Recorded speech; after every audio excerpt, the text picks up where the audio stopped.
شاہ بھلی شیر خدا، علی دردنج دوا علی مرزنج شفا، آہ سہارو بے کسن جو علی۔ تب میں آپ کے سامنے ایک ایسے خطیب کو پیش کر رہا ہوں جو ایک بہترین مقرر ہے اور ایک بہترین قاری قرآن بھی ہے الحمدللہ۔ میری مراد فاضل نوجوان مقرر شعلہ بیان شہزادہ حضور غوث اعظم پیرزادہ حضرت علامہ مولانا سید شاہ مجتبیٰ حسینی صاحب برادر زادہ سجادہ نشین آستانہ جلالیہ گلترم شریف کو میں زحمت خطاب دوں گا اس شعر کے ساتھ کہ نہ جانے کون سی دولت ہے تیرے لہجے میں، نہ جانے کون سی دولت ہے تیرے لہجے میں، تو بولتا ہے تو دنیا خرید لیتا ہے، تو بولتا ہے تو دنیا خرید لیتا ہے۔ مائک پر حضرت علامہ سید شاہ مجتبیٰ حسینی صاحب۔ مجھے بڑی خوشی ہو رہی ہے کہ میں جس بارگاہ میں کھڑا ہوں حضرت سید جلال الدین چشتی القادری رحمۃ اللہ علیہ کی بارگاہ میں کھڑا ہوں۔ یہ وہ بزرگ ہیں، یہ وہ اللہ والے ہیں جن کا نام میرے جد اعلیٰ سے ملتا ہے۔ سبحان اللہ سبحان اللہ۔ میرے جد اعلیٰ کا نام بھی حضرت سید جلال الدین حسینی شیر خوار ہیں۔ عزیزان گرامی قدر، یقیناً جہاں اللہ والوں کا ذکر ہوتا ہے وہاں رحمتوں کا نزول ہوتا ہے۔ جہاں ان کا ذکر کیا جائے تو پروردگار رحمتیں نازل فرمائے، جہاں ذات موجود ہو وہاں کا عالم کیا ہو۔ سبحان اللہ۔ وہاں کتنی بات آپ کے سامنے رکھتا ہوا آگے بڑھوں درود پاک کے تعلق سے۔ آپ نماز پڑھتے ہیں، روزہ رکھتے ہیں، زکوٰۃ دیتے ہیں، حج کرتے ہیں، جو بھی نیک کام کرتے ہیں، اور اس سے پہلے ہمیں یہ بات کو سمجھنا ہوگا ہمارے پاس دو فرشتے ہیں، ایک اچھا کام نیکیاں لکھتا ہے، ایک برائی لکھتا ہے۔ بندہ نیک کام کرتا ہے تو اس کے لیے ایک فرشتہ ثواب لکھتا ہے، بندہ گناہ کرتا ہے تو ایک فرشتہ اس کی برائی لکھتا ہے۔ نماز پڑھ رہا ہے تو دو فرشتے میں سے ایک فرشتہ آرام سے بیٹھتا ہے، حرکت نہیں کرتا۔ بندہ نیک اعمال کرتا ہے تو ایک فرشتہ حرکت کرتا ہے، ایک فرشتہ آرام سے بیٹھتا ہے۔ ایک فرشتہ کون سا حرکت کرتا ہے؟ وہ فرشتہ جو نیکی لکھنے والا ہے۔ اور جب کوئی بندہ گناہ کرتا ہے تو ایک فرشتہ جو نیکی لکھنے والا ہے آرام سے بیٹھتا ہے، وہ فرشتہ حرکت نہیں کرتا۔ جو گناہ لکھنے والا فرشتہ ہے وہ فرشتہ حرکت کرتا ہے۔ لیکن درود پاک ایسی عبادت ہے، درود پاک ایسی عبادت ہے جب کسی کی زبان سے یہ جاری ہوتا ہے تو دونوں فرشتے ایک ساتھ حرکت میں آتے ہیں۔ کیسے حرکت میں آتے ہیں؟ کہا جاتا ہے ایک فرشتہ نیکی لکھنے کے لیے حرکت میں آتا ہے، ایک فرشتہ 10 گناہ مٹانے کے لیے حرکت میں آتا ہے۔ سبحان اللہ سبحان اللہ سبحان اللہ۔ پروردگار 10 درجات کو بلند فرماتا ہے۔ عزیزان گرامی قدر، ابھی محترم حکیم دیدار حسین صاحب فرما رہے تھے کہ آپ اس عنوان پر بولیں خدا چاہتا ہے رضائے محمد۔ سبحان اللہ۔ تو میں اسی عنوان کے تحت اپنی گفتگو کر اپنی بات کو سمیٹ لوں گا۔ الحمدللہ الحمدللہ رب العالمین والعاقبۃ للمتقین والصلاة والسلام علی سید الانبیاء والمرسلین وعلی آلہ الطیبین الطاہرین واصحابہ الاکرمین الافضلین ومن احبهم وتبعهم بإحسان إلى يوم الدين أجمعين، أما بعد فأعوذ بالله من الشيطان الرجيم بسم اللہ الرحمن الرحیم وَلَسَوْفَ يُعْطِيكَ رَبُّكَ فَتَرْضَى صدق اللہ العظیم وبلغنا رسوله النبی الامین المتین الکریم ونحن على ذلك لمن الشاہدین والشاکرین والحمد للہ رب العالمین۔ میری انتہائی نگارش یہی ہے، تیرے نام سے ابتدا کر رہا ہوں۔ قیالا اپنے عطر میں ڈبا کو لایوں میں، قیالا اپنے عطر میں ڈبا کو لایوں میں، نبی کی نعت کو پھولا پینا کو لایوں میں، نبی کی نعت کو پھولا پینا کو لایوں میں۔ مجھے جلانے کی قوت نہیں ہے دوزخ میں، مجھے جلانے کی طاقت نہیں ہے دوزخ میں، چراغ دل میں نبی کا جلا کو لایوں میں، چراغ دل میں نبی کا جلا کو لایوں میں۔ دروغہ بھیج دے جنت میں کھول کو پھاٹک، دروغہ بھیج دے جنت میں کھول کو پھاٹک، درے نبی سے بخشش لکھا کو لایوں میں۔ سبحان اللہ سبحان اللہ۔ عزیزان گرامی، قدر خطبہ مسنونہ کے بعد قرآن پاک کی جس آیت مبارکہ کا میں نے شرف حاصل کیا، پڑھنے کا شرف حاصل کیا، آپ ایسا تو قرآن عظمت، سارا قرآن عظمت مصطفیٰ بیان کر رہا ہے۔ آپ دیکھیں قرآن میں ہر صنف محامد و محاسن نبی کریم صلی اللہ علیہ وسلم کے فانوس جل رہے، حرف میں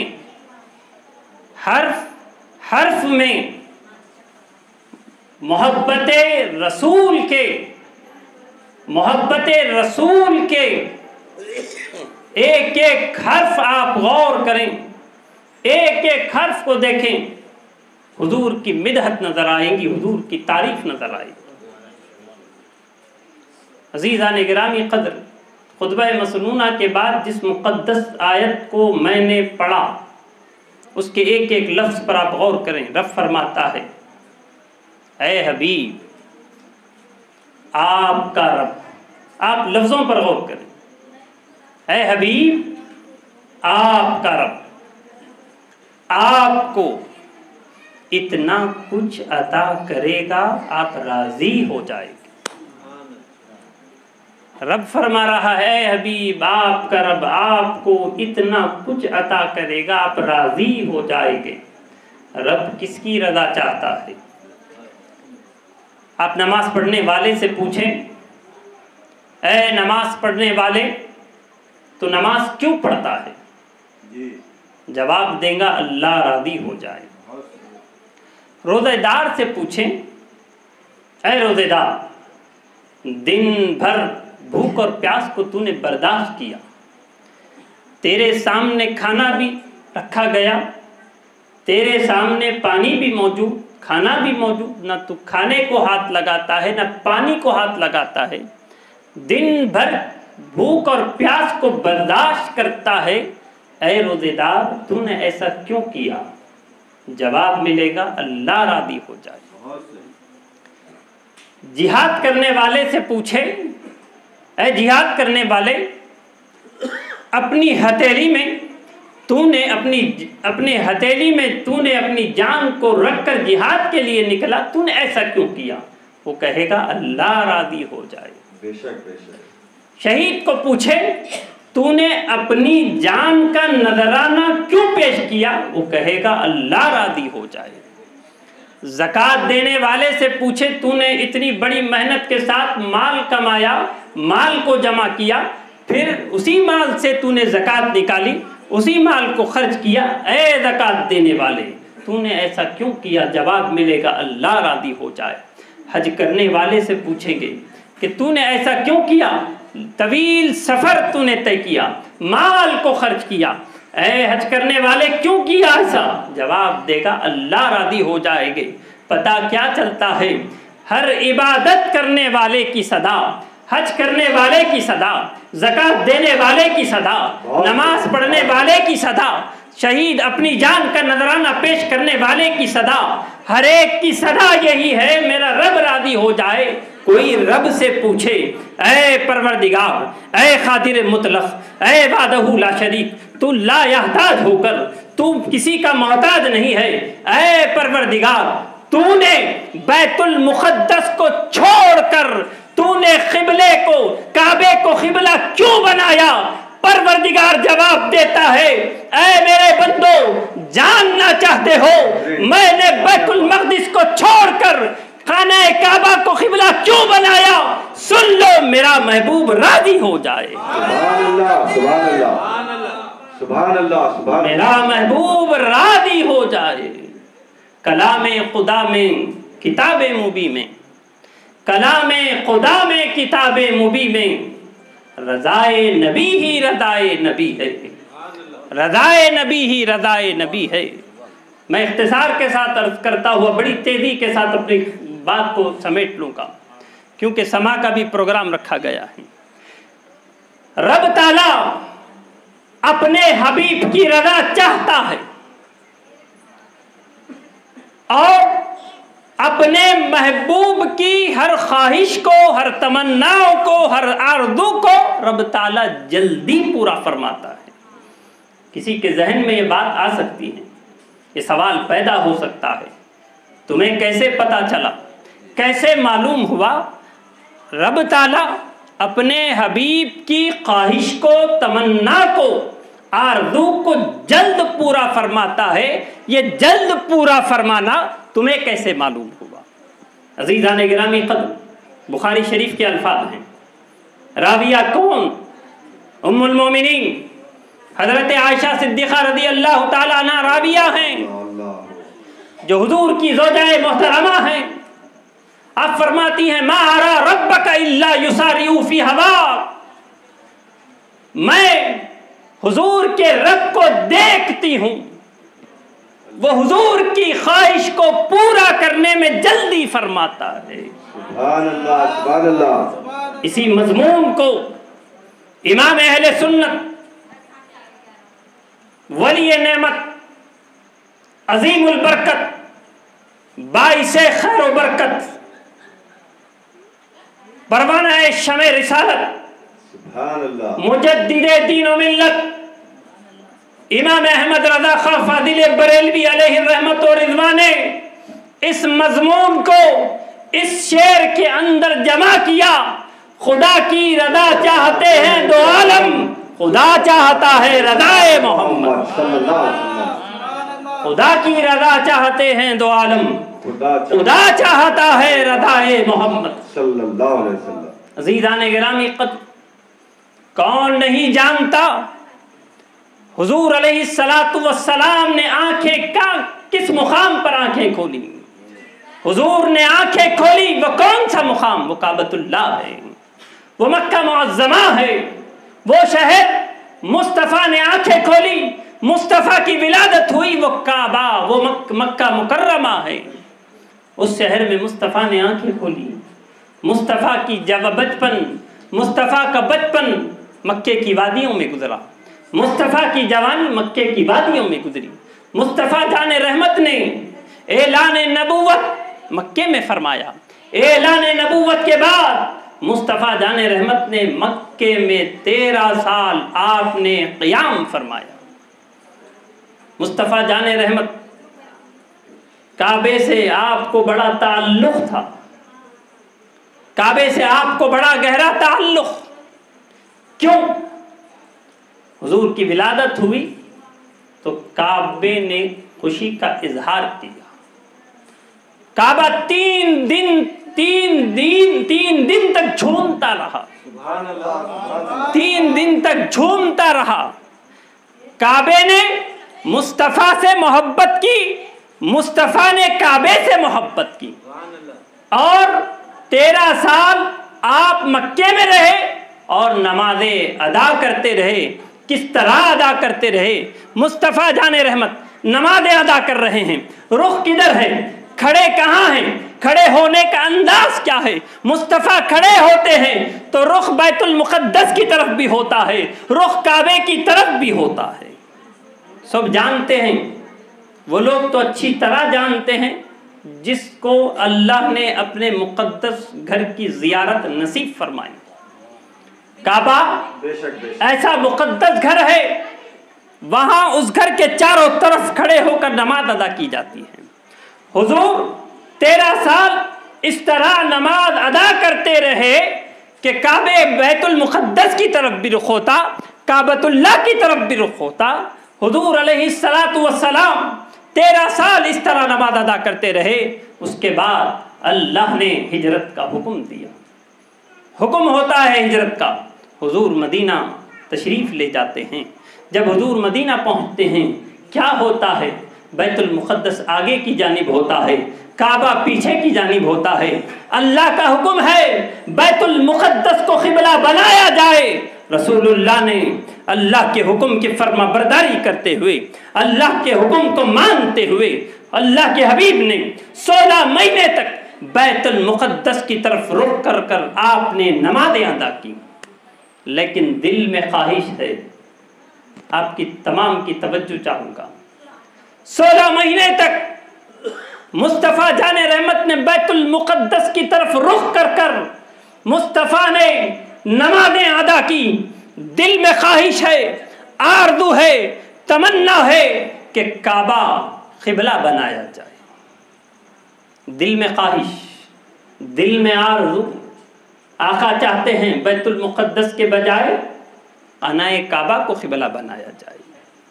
ایک دن کیا ہوتا ہے، نماز ظہر آپ ادا کر رہے ہیں.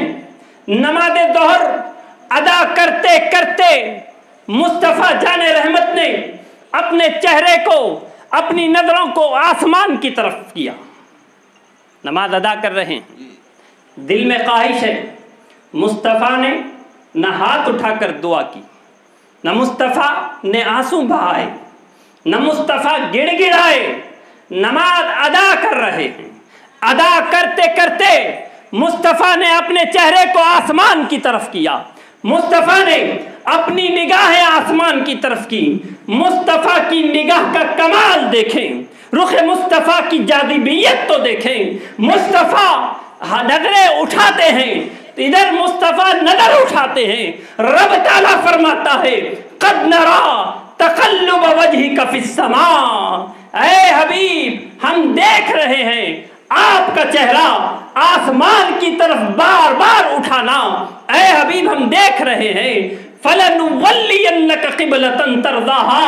اے میرے پیارے مصطفیٰ، اے میرے پیارے حبیب، ہم تمہیں ضرور بھی ضرور پھیر دیں گے، اس قبلے کی طرف پھیر دیں گے مصطفیٰ جس قبلے کو تم پسند کرتے ہو. اے میرے پیارے حبیب، اے میرے مصطفیٰ، ہمیں قبلوں سے کام نہیں ہے. اے مصطفیٰ ہم تو تیری رضا چاہتے ہیں. اے مصطفیٰ ہم تو تیری رضا چاہتے ہیں. فَوَلِّ وَجْهَكَ شَطْرَ الْمَسْجِدِ الْحَرَامِ. اے میرے پیارے حبیب اپنے چہرے کو خانہ کعبہ کی طرف پھیر دو. خانہ کعبہ کی طرف پھیر دو. عزیزان گرامی قدر، کوئی پوچھتے ہیں، کہنے والے کہتے ہیں حضور کیا کر سکتے ہیں، حضور کا کیا اختیار، حضور کا کیا کمال ہے، حضور کی آنکھیں ہماری آنکھوں کی طرح، حضور کا دیکھنا ہماری طرح ہے. عزیزان گرامی قدر، ایک بات آپ کے سامنے رکھتا ہوا آگے بڑھوں. یہ سارے لوگ، یہ سارا مجموعہ، سارے گلبرگہ والے، ساری دنیا کے انسان، جتنے دنیا میں مسلمان ہیں، سارے کے سارے مل کر ایک ساتھ اپنی نظروں کو آسمان کی طرف کر لیں. ایک مرتبہ نہیں، 1,00,000 مرتبہ نہیں، پوری زندگی بھر ایسے دیکھتے رہیں، ٹک ٹکی باندھ کر دیکھتے رہیں تو بھی کعبے سے بیت المقدس قبلہ نہیں بنایا جائے گا۔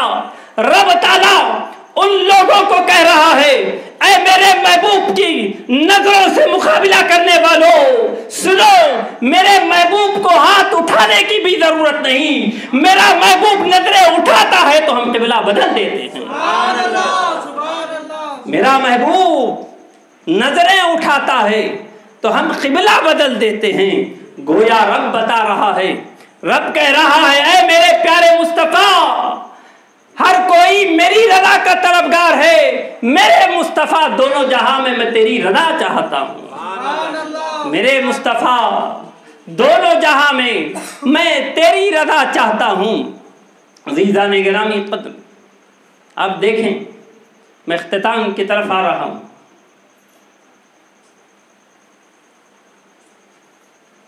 کل کائنات کا اصل مرکز، کل کائنات کا اصل مرکز ذات مصطفیٰ ہے۔ ذات مصطفیٰ۔ پوچھنے والے پوچھتے ہیں مصطفیٰ کے چہرے کا تم بیان کیوں کرتے ہو؟ مصطفیٰ کے چہرے کا ذکر کیوں کرتے ہو؟ مصطفیٰ کی عظمت کیوں بیان کرتے ہو؟ محافل کیوں منعقد کی جاتی ہے؟ ذکر کیوں کیا جاتا ہے؟ چہرے کا ذکر کیوں کیا جاتا ہے؟ سوال کرنے والے سے ہم کہتے ہیں، جواب ہم دیتے ہیں، اے سوال کرنے والے سنو، مصطفیٰ کے چہرے کا ذکر پہلے ہم نے نہیں کیا، مصطفیٰ کے چہرے کا ذکر کرنے والی ذات پروردگار کی ذات ہے۔ رب تعالیٰ کہہ سکتا تھا، ڈائریکٹ کہہ سکتا تھا اے حبیب اپنا رخ پھیر لو، مگر رب نے ایسا نہیں کہا۔ رب نے کہا قد نرا تقلب وجہک فی السماء، اے میرے پیارے ہم دیکھ رہے ہیں آپ کا چہرہ بار بار آسمان کی طرف اٹھتا ہوا ہم دیکھ رہے ہیں۔ اللہ سبحانہ و تعالی بتا رہا ہے مطلب کیا ہے؟ اے میرے پیارے مصطفیٰ، کوئی آپ کا امتی آپ کے چہرے کا ذکر کرے، کوئی آپ کا غلام آپ کے چہرے کا ذکر کرے، صحابہ آپ کے چہرے کا ذکر کرے، اس میں حیرت کی بات کیا ہے؟ اے میرے مصطفیٰ، میں نے تجھے اتنا بہترین بنایا، اتنا خوبصورت بنایا، ایسا بنایا، اے میرے مصطفیٰ میں رب ہو کر تیرے چہرے کا ذکر کرتا ہوں۔ سبحان اللہ، سبحان اللہ۔ اے میرے مصطفیٰ، لوگ تیرے چہرے کا ذکر کریں اس میں حیرت کیا ہے؟ میں رب ہو کر تیرے چہرے کا ذکر کرتا ہوں۔ رب بتا رہا ہے ذکر کر کے، اے لوگوں مصطفیٰ کے چہرے کا ذکر کرنا کسی اور کا طریقہ نہیں ہے، یہ میرا طریقہ ہے۔ سبحان اللہ، سبحان اللہ۔ کسی اور کا طریقہ نہیں ہے، یہ میرا طریقہ ہے۔ عزیزان گرامی قدر، آخری بات کہہ کے اپنی بات کو میں سمیٹ لوں گا۔ آپ دیکھیں اللہ سبحانہ و تعالی اپنے محبوب کو سارے جہانوں کے لیے رحمت بنا کر بھیجا۔ حبیب کی بات آئی، حبیب کی شان بیان کی، حبیب کا ذکر کیا تو رحمت للعالمین کہا،